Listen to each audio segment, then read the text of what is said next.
Aduh, pusing banget lagi disuruh baca berita. Kira-kira ada berita apa aja ya hari ini?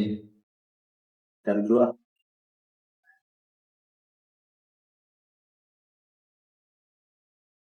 Ditindak tegas. Meski begitu, Wakil Ketua Komisi 3 DPR RI Ahmad Syaroni khawatir penindakan itu tidak akan dilakukan.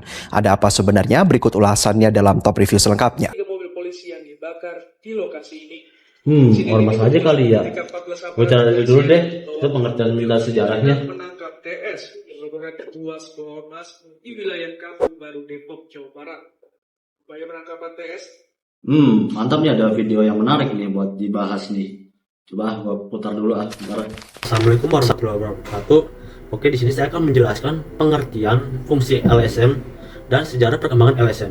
Di sini saya akan menjelaskan pengertian terlebih dahulu. Saya akan masuk ke pengertiannya. Lembaga swadaya masyarakat atau yang disingkat dengan LSM adalah salah satu organisasi masyarakat yang termasuk dalam non-governmental organization atau yang disingkat dengan NGO, yaitu sebuah organisasi non-pemerintah yang tidak mencari keuntungan materi, didirikan sukarela oleh masyarakat dengan skala lokal maupun internasional dengan tujuan untuk mengangkat kesejahteraan masyarakat. Oke, yang kedua yaitu fungsi LSM. Oke, untuk fungsi LSM menurut Dawam, fungsi lembaga swadaya masyarakat adalah fungsi kontrol dan penengah. Selain itu, fungsi lembaga swadaya masyarakat atau yang disingkat dengan LSM adalah yang pertama, melakukan berbagai pelayanan dan fungsi kemanusiaan. Yang kedua, menyampaikan keinginan warga negara kepada pemerintah. Yang ketiga, memonitor implementasi kebijakan negara. Yang keempat, menyediakan analisis dan konsultasi. Yang kelima, bertindak sebagai pemberi peringatan dini kepada pemerintah. Yang keenam, membantu memonitor mengimplementasikan perjanjian internasional dalam perang. Di sini saya akan menjelaskan perkembangan LSM. LSM didirikan dengan tujuan-tujuan tertentu oleh sekelompok orang yang memiliki kesamaan non-governmental organization di Indonesia yang dikenal dengan organisasi swasta. Sedangkan Human Development Report yang dilakukan UNDP pada tahun 1993 melihat organisasi kemasyarakatan mengacu pada dua jenis organisasi, yaitu organisasi kemasyarakatan atau yang disebut dengan people organization dan organisasi swasta yang disebut dengan non-government organization yang disingkat dengan NGO. Kemunculan lembaga swadaya di tiap negara berbeda, namun motivasi munculnya ada kesamaan, yaitu membantu masyarakat yang kurang mampu. Di Indonesia munculnya LSM sekitar tahun 1970-an hingga awal 1980-an, dikarenakan keterbatasan pemerintah dan aparatnya menyediakan sumber daya manusia dan dana dalam pemberian pelayanan masyarakat, sarana dan prasarana, serta kekurangan mampuan pemerintah dalam mendeteksi persoalan sosial ekonomi yang dihadapi oleh masyarakat tingkat bawah. Oke, sekian dulu presentasi saya ini.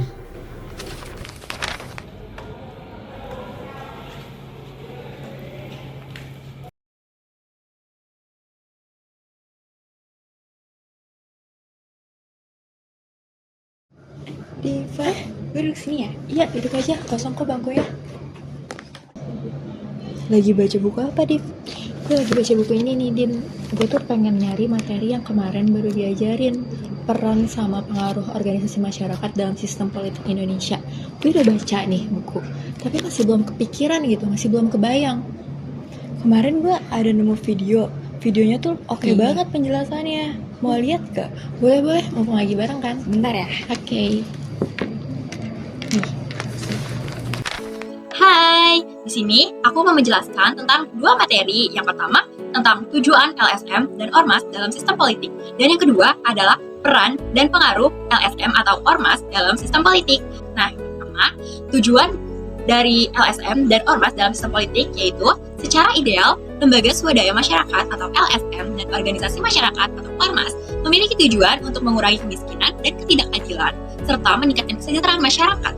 Hal ini sejalan dengan peran utama mereka yang tidak hanya sebagai pengkritik pemerintah, tetapi juga sebagai agen perubahan sosial yang mendorong perbaikan dan struktur sosial, ekonomi, dan politik. Nah, menurut John Clark, LSM dan Ormas bertujuan memperbaiki masyarakat melalui perubahan yang didorong oleh penguasa atau agen perubahan lainnya. Tugas dan peran LSM dalam sistem politik yang pertama itu ada pendidikan politik masyarakat. LSM dan Ormas memainkan peran dalam meningkatkan kesadaran politik di kalangan masyarakat, mendorong mereka untuk lebih aktif dalam partisipasi politik dan dalam pemilu. Nah, yang kedua, ada advokasi. dan pengawasan pemerintah.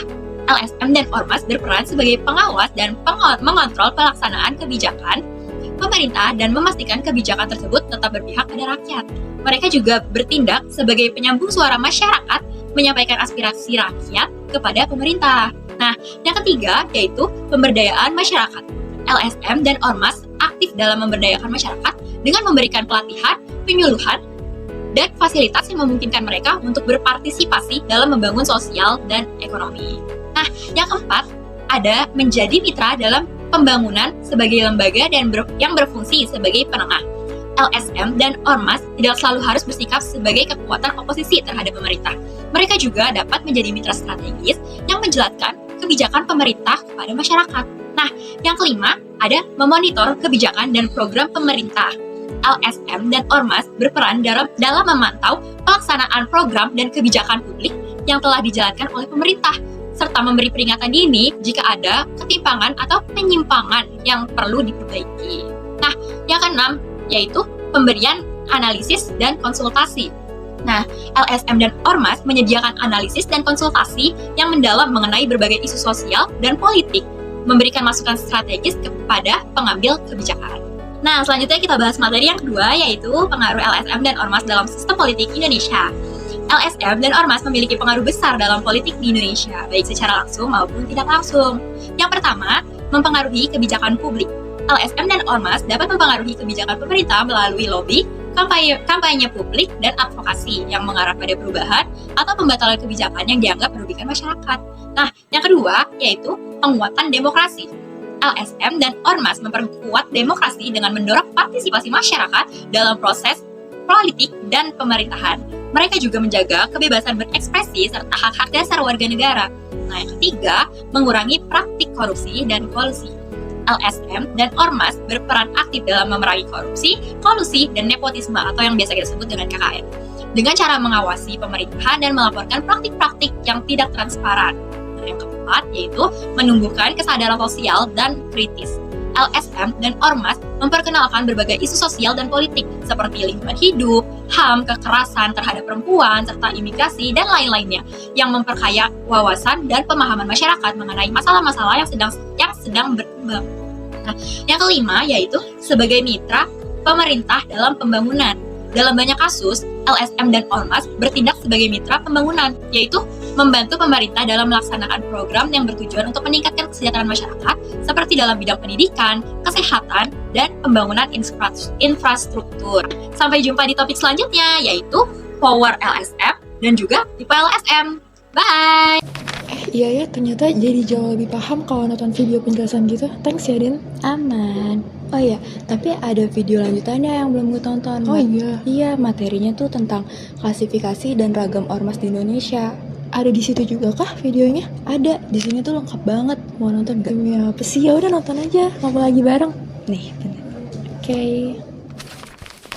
Hai, di video ini saya mau menjelaskan dua topik mengenai LSM. Yang pertama adalah sumber-sumber power yang mendukung LSM, dan yang kedua adalah tipe-tipe dari LSM. Topik yang pertama adalah sumber daya yang dimiliki oleh LSM.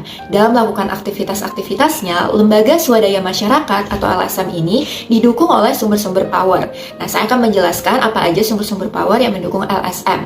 Di antaranya itu ada 3. Yang pertama adalah dana, yang kedua jaringan atau kemitraan, dan yang ketiga adalah informasi. Semakin besar dana yang berhasil dikumpulkan oleh LSM, maka akan semakin banyak pula program yang bisa dijalankan. Akibatnya, kegiatan LSM pun jadi makin aktif. Sebaliknya, semakin aktif program dan kegiatan yang dilakukan, biasanya akan semakin banyak juga dana yang akan masuk.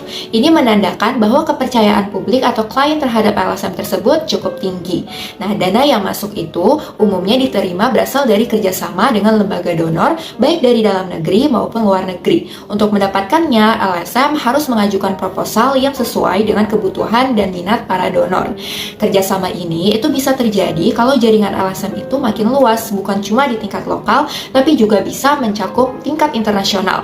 Jadi semakin luas jaringannya, LSM akan lebih mudah mendapatkan dana, akses, dan informasi yang dibutuhkan. Nah, tapi dalam hal kerjasama atau kemitraan, LSM ini sering dikritik, soalnya banyak yang khawatir kalau mereka terlalu dekat dengan pihak lain, sifat kritis dari LSM ini bisa hilang dan mereka jadi nggak berani bersuara lagi. Padahal kemitraan itu bukan satu-satunya hal yang jadi dasar kegiatan LSM. Masih ada peran penting lainnya, yaitu seperti fungsi kontrol dan juga penengah. LSM ini sangat butuh informasi dan data, karena apapun yang mereka sampaikan ke pemerintah atau pendonor harus didukung oleh fakta. Salah satu keunggulan LSM itu adalah kemampuannya dalam memperoleh data dan informasi yang akurat dengan lebih cepat, karena dia ini memiliki akses yang lebih luas dan juga fleksibel. Hal ini berbeda dengan pemerintah yang cenderung lebih lamban dalam mendapatkan data yang valid akibat proses birokrasinya yang berbelit dan rumit. Oke, kita masuk ke topik yang kedua, yaitu ragam dari tipe-tipe LSM. Untuk mencapai kegiatannya, setiap LSM itu mempunyai cara dan juga strategi yang berbeda-beda. Oleh karena itu, tipe lembaga swadaya masyarakat atau LSM dalam masyarakat ini dikelompokkan menjadi 3. Yang pertama ada LSM plat putih, yaitu LSM yang benar-benar murni ingin membantu memberdayakan masyarakat agar dapat keluar dari kungkungan kebodohan dan juga kemiskinan. LSM ini benar-benar memiliki visi dan juga misi yang jelas, sehingga nggak mudah untuk dipengaruhi dan diintervensi baik oleh pemerintah maupun lembaga donor. Contoh dari LSM plat putih yang dikenal di Indonesia antara lainnya ada organisasi kemasyarakatan, organisasi profesional, dan juga organisasi oposisi. Contohnya yang pertama ada Yayasan Cinta Anak Bangsa atau YCAB yang berfokus pada pendidikan dan kemandirian anak muda. Lalu ada juga organisasi masyarakat di bidang keagamaan seperti yang kita tahu ada NU dan juga Muhammadiyah yang merupakan organisasi yang berperan dalam menyebarkan ajaran agama dan untuk meningkatkan kualitas keagamaan di dalam masyarakat Indonesia. Yang kedua ada LSM plat merah, yaitu LSM yang berafiliasi kepada pemerintah atau bahkan sengaja diciptakan oleh pemerintah untuk menjadi corong dan mendukung kebijakan-kebijakan pemerintah atau untuk bisa berhadapan dengan LSM plat putih yang lebih sering mengkritisi pemerintah. Nah, LSM semacam ini sifat kritisnya itu hilang karena lebih berorientasi ke masalah-masalah pragmatis. Ciri-ciri LSM plat merah diantaranya pertama, dia ini berafiliasi dengan pemerintah. LSM tipe ini juga tidak bersikap kritis dan berorientasi pragmatis. Yang keempat, dia mendukung kebijakan pemerintah. Yang kelima, dia bersifat politis. Dan yang keenam, tidak independen. Selanjutnya, ada LSM plat hitam. LSM ini tidak memiliki idealisme, visi, dan juga misi yang jelas. LSM jenis ini itu muncul karena tuntutan dari lingkungan yang materialistis dan moralitas yang rendah. Maka mereka memanfaatkan peluang. Tujuannya pun tidak jelas dan hanya bersifat sesaat. LSM semacam ini tidak akan langgeng karena sifatnya hanya sesaat dan juga mudah sekali untuk ditunggangi. Nah, menurut Mansur Faki juga menjelaskan beberapa tipe LSM berdasarkan sejarah kehidupan perpolitikan pemerintahan yang ada di Indonesia. Di antaranya, yang pertama ada LSM tipe reformis. Nah, LSM tipe ini pijakan organisasinya tidak lepas dari paradigma developmentalis dengan ideologi modernisasi. Konkretnya dalam memandang penyebab persoalan kemiskinan, misalnya seperti masalah internal kayak rendahnya tingkat pendidikan, penduduk yang semakin padat, dan etos kerja yang rendah seringkali dijadikan penyebab. Nah, contoh dari LSM tipe ini yang pertama ada ICW atau Indonesian Corruption Watch yang berfokus pada pencegahan korupsi, pemantauan transparansi, dan penegakan hukum di bidang korupsi. Yang kedua ada LSAM atau Lembaga Studi dan Advokasi Masyarakat yang aktif dalam isu-isu HAM dan reformasi hukum, bekerja melalui riset, edukasi publik, serta advokasi kebijakan. Nah, LSM yang kedua ada tipe konformis. Pada tipe konformis, persoalan kemiskinan dianggap sebagai takdir, sesuatu yang harus dialami oleh sebagian masyarakat. Maka atas dasar itu, LSM ini didirikan dan diarahkan untuk mengurangi penderitaan masyarakat. Nah, contoh dari LSM tipe ini yang pertama ada Yayasan Sayangi Tunas Cilik atau Save the Children Indonesia yang berfokus pada bantuan kemanusiaan, pendidikan, kesehatan anak yang lebih sering bekerja sama langsung dengan pemerintah atau lembaga donor. Yang kedua ada PKPU Human Initiative yang berfokus pada bantuan sosial, tanggap bencana, dan pemberdayaan masyarakat tanpa banyak terlibat dalam kritik kebijakan. Nah, lalu LSM yang terakhir ini ada tipe transformis. Kalangan transformis beranggapan bahwa penyebab dari persoalan yang dialami masyarakat adalah tidak lepas dari pola-pola eksploitasi, ketidakadilan struktur, dan adanya hegemoni para kapitalis. Oleh karena itu, menurut kalangan ini tidak ada jalan lain kecuali menentang eksploitasi tersebut. Contoh-contoh dari LSM tipe ini, yang pertama ada WALHI atau Wahana Lingkungan Hidup Indonesia yang seringkali mengambil posisi konfrontatif terhadap pemerintah dan korporasi dalam isu lingkungan. Yang kedua ada KPA atau Konsorsium Pembaruan Agraria. yang aktif dalam memperjuangkan reforma agraria sejati dan keadilan sosial bagi petani. Nah, gimana? Sekarang udah paham belum materi-materi yang barusan saya jelasin? Kalau udah, sampai jumpa di materi video selanjutnya ya. Mas Fatih, lagi makan siang? Iya mas, kebetulan banget. Duduk. Siap. Nih, mas, makan. Oh, saya alhamdulillah udah makan. Oh Lanjut gitu, lah. ya udah. Saya lanjut makan ya mas. Siap, lanjut aja. Oh iya mas, Apa tuh? saya mau nanya tentang materi yang udah dijelasin buatnya tadi, yang tentang ormas itu. Oh, kalau saya boleh tahu materi yang mana ya, Mas Fatih? Itu loh mas, ormas mana yang masih bisa dipercaya buat menyuarakan suara rakyat. Terus apa aja sih tantangan ormas di Indonesia ini? Dan gimana cara penguatannya? Jujur, saya masih belum paham mas. Oh gitu. Nah gini, Gimana tuh mas? tapi kalau saya jelasin saya agak susah. Nah gini Iya. aja, saya ini ada video di HP saya yang barangkali kalau saya tunjukin ke kamu bisa mengerti. Oh iya, boleh mas. Boleh. Sebentar ya. Oke. Nah gini Mas Fatih videonya. Sebelum saya menjelaskan bagaimana cara membedakan ormas yang benar-benar menyuarakan suara rakyat, saya akan menjelaskan terlebih dahulu mengenai pola hubungan LSM dengan pemerintah. Jadi, kalau kita ngomongin LSM sebagai kekuatan politik, ada 3 pola hubungan utama antara LSM dengan pemerintah. Yang pertama ada pola asosiasi. Di pola ini, LSM sama pemerintah tuh deket banget, sampai-sampai LSM sering cuma jadi corongnya pemerintah aja. Aktivitas mereka biasanya bukan datang dari kebutuhan masyarakat, tapi lebih dari perintah atasan. LSM model begini biasanya disebut LSM plat merah. Yang kedua, ada pola hubungan paralel atau juxtaposisi. Pola ini menunjukkan kalau posisi LSM dan pemerintah itu sejajar. Mereka bekerja sama dalam pelaksanaan program, tapi caranya kekeluargaan banget. Jadi, LSM di sini ibaratnya jadi partnernya pemerintah. Mereka membantu apa yang pemerintah kerjain, jadi saling melengkapi gitu. Tujuannya tetap sama, demi masyarakat. Lanjut, yang ketiga, ada pola hubungan konfliktif. Nah, ini agak beda. Di sini, LSM sering bertolak belakang dengan pemerintah. Mereka berperan sebagai pengawas, selalu mengontrol, mengkritik, dan mengkoreksi kebijakan-kebijakan yang dirasa enggak berpihak ke rakyat kecil. Kadang, LSM yang kayak gini dianggap pemerintah sebagai oposisi atau bahkan ancaman. Soalnya, mereka getol banget memperjuangkan hak asasi manusia, kebebasan pers, dan demokrasi. LSM model gini sering disebut LSM plat putih, karena mereka masih idealis banget. Visi dan misi mereka jelas membantu masyarakat, tapi di sisi lain kadang muncul kekhawatiran juga. Soalnya tekanan-tekanan yang mereka kasih ke pemerintah bisa jadi dipengaruhi oleh pihak asing. Terlebih lagi, kalau LSM itu dapat dana dari luar negeri, jadi ya perlu diwaspadai politik. Menurut Rajesh Tandon, ada 3 jenis rezim yang mempengaruhi. Pertama, rezim militer atau diktator, kayak di Indonesia zaman Orde Baru. Di sini LSM biasanya jadi oposisi, suka mengkritik kebijakan pemerintah. Kedua, di negara partai tunggal kayak Kuba atau Burma, LSM boleh jalan tapi harus sejalan sama program pemerintah. Kalau kritis, bisa-bisa dibekukan. Ketiga, negara demokrasi liberal kayak India. Di sini peluang untuk LSM lebih terbuka, walaupun kadang pemerintah tetap berusaha mengontrol atau memanfaatkan LSM buat kepentingannya sendiri. Gimana reaksi pemerintah ke LSM? Biasanya ada 3. Mengganggu atau mendiskreditkan LSM, meragukan motif mereka, atau malah mengkooptasi alias ngajak kerjasama tapi dengan aturan pemerintah. Tipe pemerintah juga ngaruh banget kayak gerak-gerik LSM.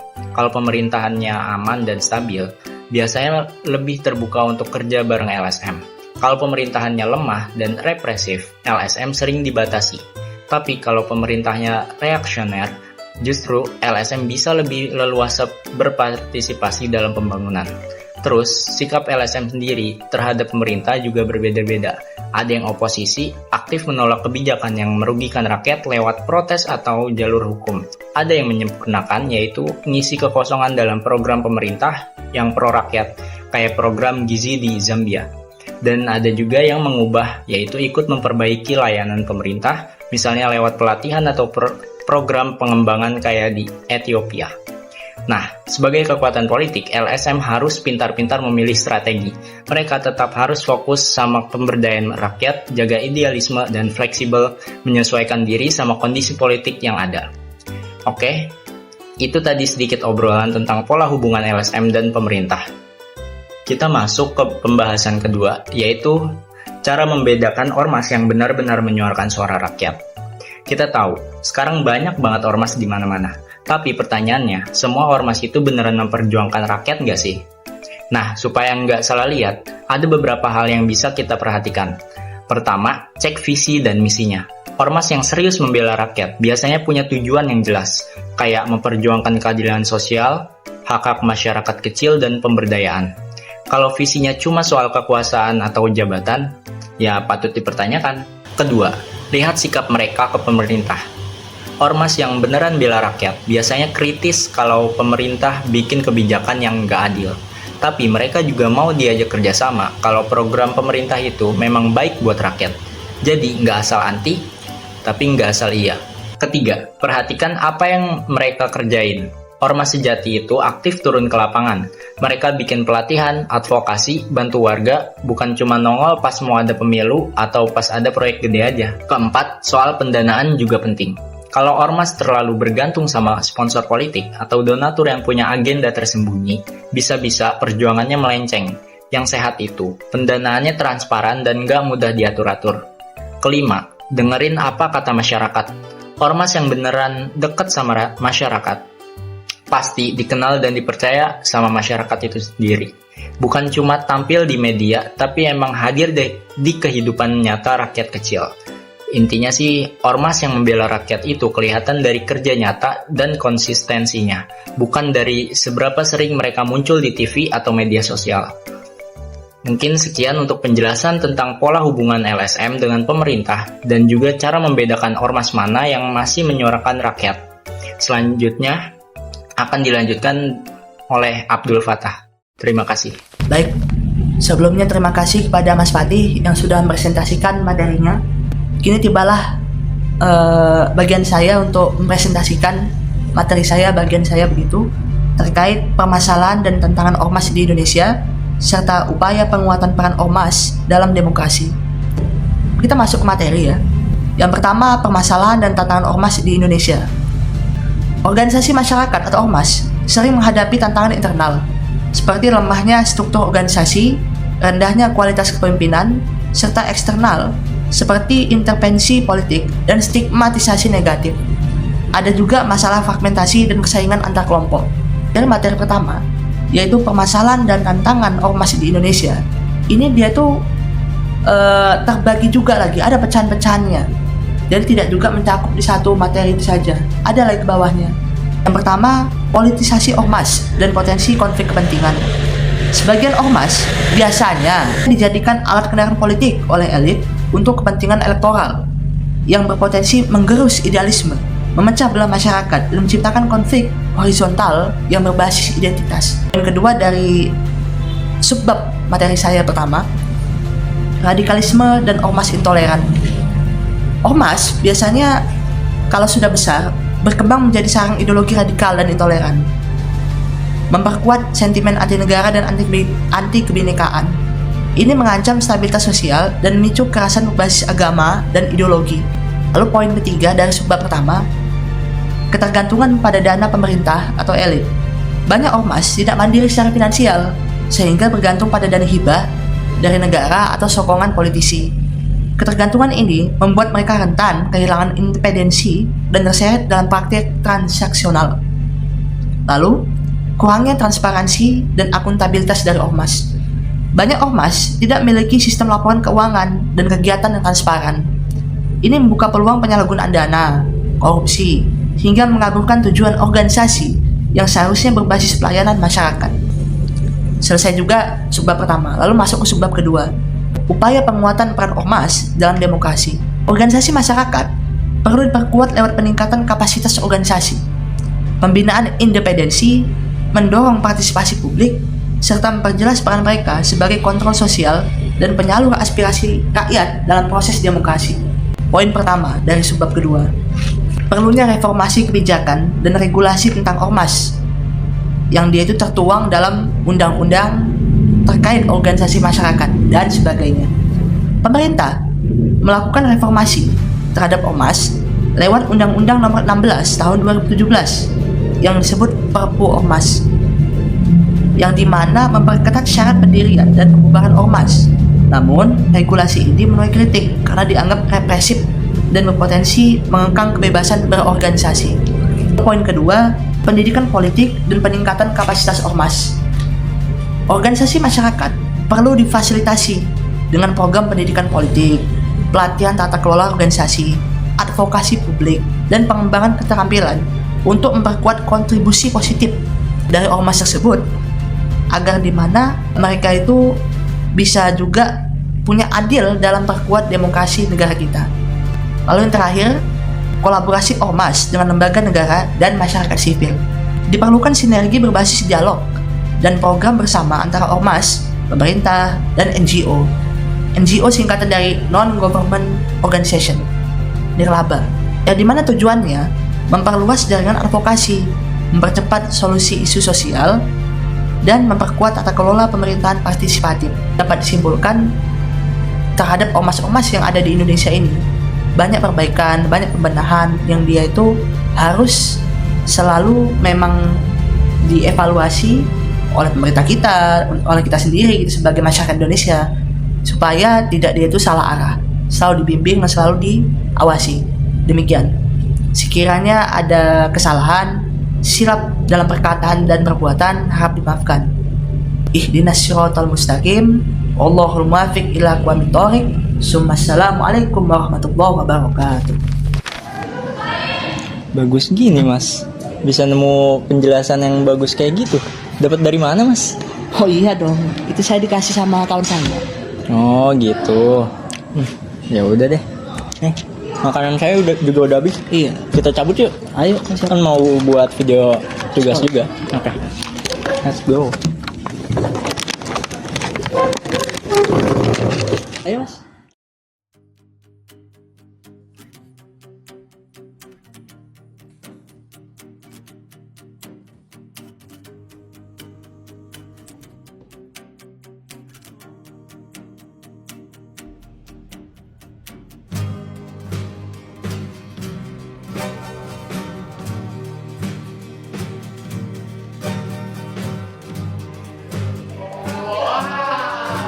Pas banget lagi ketemuan di sini. Nah, gua kira dulu udah pada duluan. Ya tadi kami habis rekam. Gue sama Dinda tadi habis dari perpus. Ya udah, mending kita sekalian buat tugas sispol yuk. Yaudah, Ya.